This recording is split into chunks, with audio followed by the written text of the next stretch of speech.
อันนี้ก็มาฮอดบ้านเทิงเฮือนเด้อพี่น้องเด้อ เอาตัวนี้ไปถอกไว้ตลาดตัวนี้มันขาด ก็มาฮอดพี่เป็นปลาแดกเลยได้ แดกเลยตอนคุณยังงามแล้ว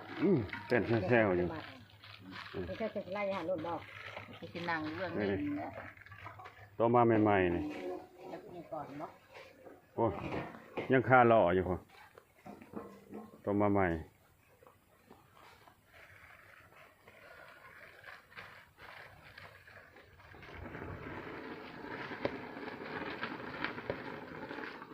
วันนี้ก็เพิ่นก็สิเฮ็ดปลาแดกปลาเดาเนาะมันปลาเดาปลาเต้า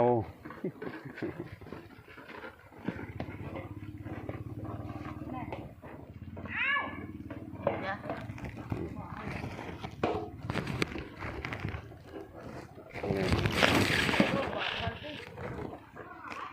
พอแล้วเจ้า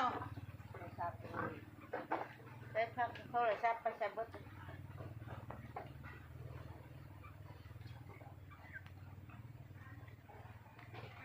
ได้ลายพี่น้องตัวนี้ก็แม่น3 สอบ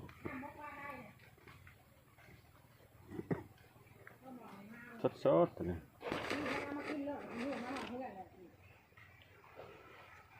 ขอบใจเด้อพี่น้องเด้อที่เขาเบิ่งเขาชมนำบ๊ายบาย